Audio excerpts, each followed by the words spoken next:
In the realm of silence, the soul finds its path to wisdom. Epictetus once whispered to the winds, "We have 2 ears and 1 mouth, so that we can listen twice as much as we speak." Imagine a world where words are treasures, locked within the fortress of the mind, only to be released when their value is absolute. Are you ready to walk the path less spoken? Let the journey begin.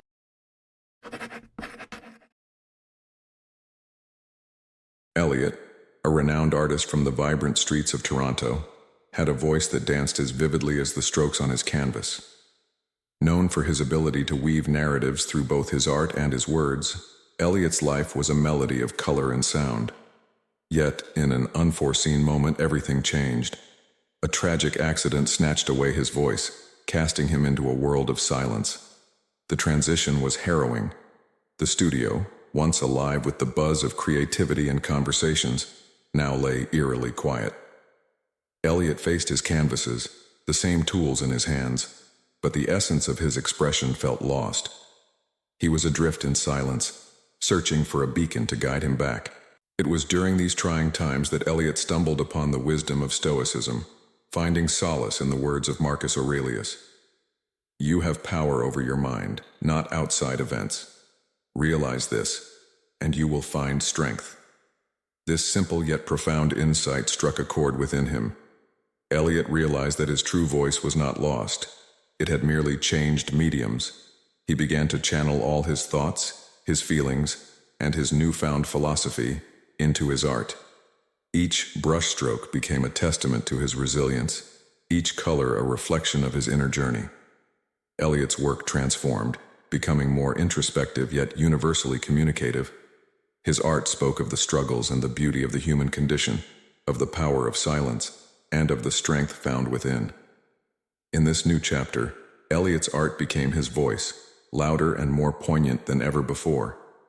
His exhibitions, once gatherings of art enthusiasts, now turned into assemblies of souls touched by the depth of his silent words. Eliot had found a way to communicate not just with those around him, but with the world. To you, the viewer, Eliot's story is a beacon of hope. It reminds us that when life seems to take away our means of expression, we find new ones, often deeper and more powerful. His journey teaches us that the strength of the human spirit lies not in the ability to speak, but in the capacity to express, to connect, and to touch lives in ways words cannot. Let Eliot's story inspire you to find your own voice in silence, to guard your inner citadel with resilience, and to express yourself in ways that resonate with your true self. Remember, it's not the loudness of our voice, but the depth of our message that truly matters. In our quietest moments, we may find the loudest echoes of our strength, our creativity, and our humanity.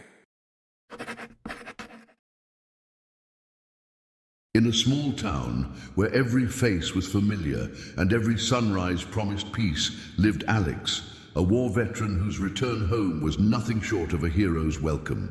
But beneath the celebrations and the grateful salutes, Alex battled storms no one else could see. The echoes of war rang louder in his mind than the laughter and joy that filled his homecoming. He found himself adrift in a sea of societal expectations and haunted by shadows of his past. The transition from soldier to civilian was a battle of its own. Alex felt pressure to be strong, to seamlessly reintegrate, and to leave his war-torn past behind. But the memories, the loss, and the guilt refused to be buried. It was in these moments of turmoil that Alex discovered the teachings of Stoicism, and with it, a quote from Seneca that struck a chord deep within him. "We suffer more often in imagination than in reality." This simple line became a beacon of hope for Alex. He realized that much of his struggle was against the phantoms of his mind. He began to practice Stoicism, learning to differentiate between what was within his control and what was not.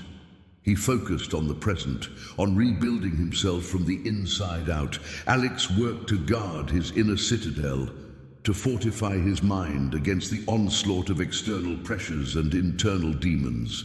By embracing Stoicism, Alex found a sense of peace and resilience he thought was lost. He learned to navigate through the tempest of societal expectations with grace, and to confront his personal demons with courage. His journey wasn't about forgetting his past, but about accepting it and moving forward with strength and wisdom. To you, the viewer, Alex's story is a powerful testament to the strength that lies within us all. It reminds us that despite the chaos and the pressures of the world, we have the power to guard our inner citadel, to find peace within ourselves. His journey teaches us the importance of focusing on what we can control and letting go of what we cannot. Let Alex's story inspire you to embrace the practice of Stoicism in your own life. Remember, it's not the battles we face that define us, but how we choose to confront them. Guard your inner citadel, find your peace amidst the chaos, and know that you have the strength to overcome life's battles.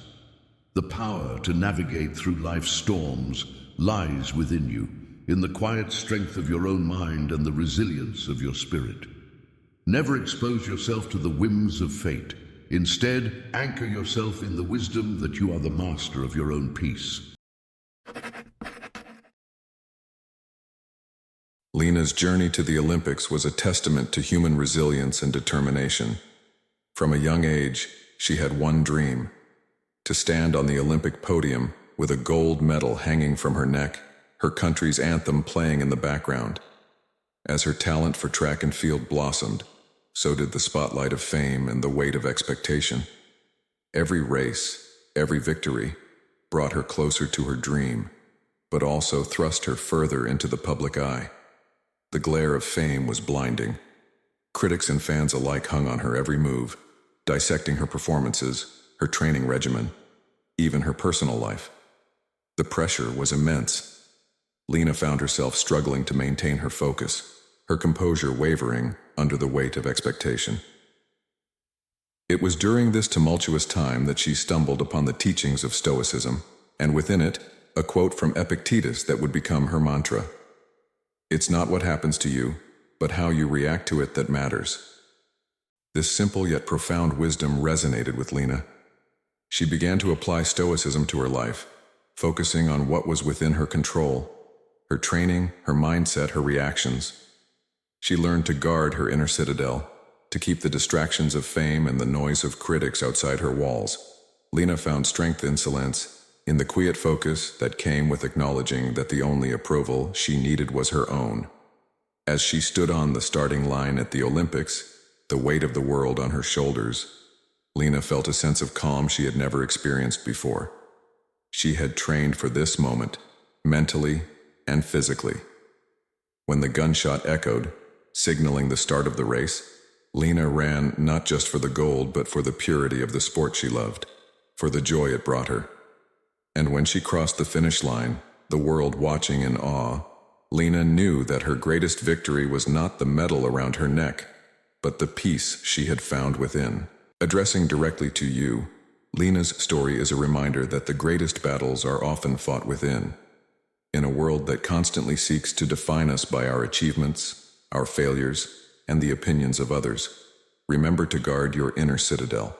Let Lena's journey inspire you to focus on what is within your control, to find strength in your own approval, and to seek greatness not in the eyes of the world, but in the peace and resilience within yourself.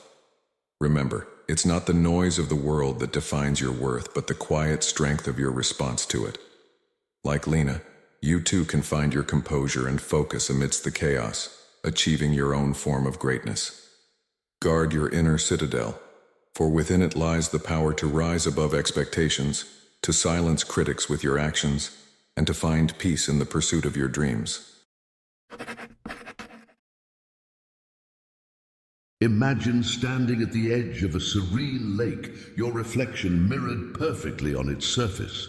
You reach out, longing to grasp the beauty, to claim it as your own. But the moment your fingertips brush the water, the image distorts, shattering the illusion. This is the nature of desire, a reflection of our wants, so often disturbed by the slightest touch, leaving us with nothing but ripples. Zeno of Citium, the founder of Stoicism, once said, "Happiness is a good flow of life." Yet how often do we dam this flow with our own hands, building barriers with our unchecked desires? The harsh truth is that desires, when left untempered, can lead us astray, pulling us into a current that moves further away from our true selves and the tranquility we seek. Our society champions the pursuit of more wealth, more status, more possessions.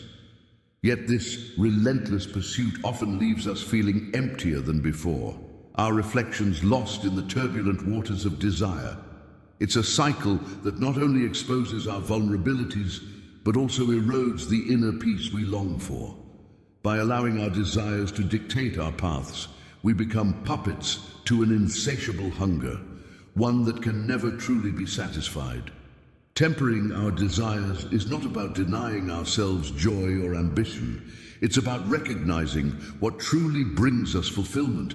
It's understanding that happiness isn't found in the external world, but in the calm waters of our inner lake. When we temper our desires, we regain control over our reflections, restoring the serenity of the water. This control is the key to navigating life's currents, to finding happiness not in the fleeting ripples of desire, but in the deep, still waters of contentment and self-awareness. Picture yourself at the brink of making a decision, one that feels as though it could alter the course of your life. The pressure mounts, your heart races, and in that heated moment, action feels like the only release. But what if that action, unfiltered and rushed, is a stone cast into the tranquil pond of your future, creating waves that disrupt your peace for years to come? Cleanthes, a Stoic philosopher, wisely stated, "Better to trip with the feet than with the tongue." His words serve as a powerful reminder of the consequences our actions can have, especially when they precede reflection. This is the crux of the lesson: reflect before you act. It is a simple yet profoundly challenging discipline to master, particularly when desires cloud our judgment. The harsh truth is that our desires, when not carefully examined, can lead us down paths of regret. In the pursuit of what we think we want, we often act against our long-term well-being. The immediate gratification of a desire can blind us to the ripples it may create in our lives. It is only through reflection that we can see the pond's surface clearly, understanding the potential impact of our actions before we take them. Reflecting before acting is not a sign of indecision or weakness. Rather, it is the hallmark of wisdom and strength. It requires us to temper our desires with reason, to weigh the whispers of immediate gratification against the roar of long-term consequences. This process of reflection allows us to align our actions with our deeper values, ensuring that when we do move forward, it is with purpose and clarity. In embracing this lesson, we shield ourselves not only from the regret of hasty decisions, but also from the chaos of untempered desires. We learn to navigate life's waters with a steadier hand, casting stones only when we are sure of the ripples they will create, preserving the tranquility of our future. Imagine standing beneath the vast expanse of the night sky, gazing up at the countless stars twinkling above. Each star a reminder of the universe's immense scale and your place within it. It's a moment of realization that not everything is within your control, that the cosmos follows its own order, indifferent to individual desires or wills. Gaius Musonius Rufus, a Stoic philosopher, once said, "What is up to us, what is not up to us, and what is up to us is our own actions. What is not up to us is everything else in the universe." This profound statement encapsulates the essence of Stoic acceptance, the understanding that our control is limited to our own actions, thoughts, and responses, while everything else lies beyond our grasp. The harsh truth is, much of life's frustration and disappointment stems from resisting this reality, from attempting to exert control over what is inherently uncontrollable. Whether it's the weather, the opinions of others, or the passage of time, our refusal to accept these externalities as they are only leads to unnecessary exposure of our inner peace to the chaotic elements of life. Stoic acceptance does not mean passive resignation or indifference. Instead, it's a call to focus our energy and efforts on what truly lies within our power, our perspective, our actions, and our resilience. By practicing Stoic acceptance, we shield ourselves from the tumult of trying to command the uncontrollable, finding tranquility in acknowledging the limits of our influence. Embracing this lesson allows us to navigate life with a sense of calm and empowerment. It teaches us to accept the universe as it is, not as we wish it to be, thereby protecting our inner citadel from the assault of futile desires and the pain of unmet expectations. In the acceptance of what cannot be changed, we find the strength to change what we can and the wisdom to know the difference. People all around you are bartering, arguing, laughing, and living. Amidst this cacophony, you find a sense of calm, an island of serenity within yourself. You observe the chaos around you but remain untouched, unaffected, your peace undisturbed. Hierocles, a Stoic philosopher, once remarked, "If you are pained by any external thing, it is not this thing that disturbs you, but your own judgment about it, and it is in your power to wipe out this judgment now." This insight is the cornerstone of mastering the art of indifference. It reveals the transformative power that comes from changing our perspective towards the external world. The power of indifference lies in recognizing that most things outside of our control, the opinions of others, societal expectations, even our own fleeting emotions, do not have the inherent capacity to disturb our inner peace unless we permit them to. Indifference is not about neglect or a lack of care. Rather, it's a deliberate choice to not let the uncontrollable dictate our happiness or peace of mind. By cultivating indifference, we shield ourselves from the constant barrage of external stimuli that seek to sway us from our path. We learn to navigate life's storms with a steady hand, our gaze fixed not on the waves, but on the horizon. This Stoic practice frees us from the chains of external approval and the tyranny of our own reactive emotions. Embracing indifference empowers us to live with intention and focus on what truly matters, our own virtues, choices, and inner tranquility. It teaches us to build a fortress around our peace, making it impervious to the whims of fate and the turbulence of the external world. In mastering the art of indifference, we find not only the key to never exposing ourselves, but also to living a life marked by deep and unshakable peace. As we draw the curtains on our journey today, remember the words of Marcus Aurelius: "He who lives in harmony with himself lives in harmony with the universe." In the silence of your inner citadel, amidst the chaos of the world, may you find the harmony that binds you to the cosmos. But as all stories go, ours too must pause, waiting to be continued. Let the mysteries of Stoicism guide you until we meet again. And remember, the greatest secrets often lie hidden in the most unspoken places. If you seek to walk further with us along this ancient path to uncover the wisdom of the ages, I invite you to subscribe to our channel, to like this video, and to share in the journey of discovery.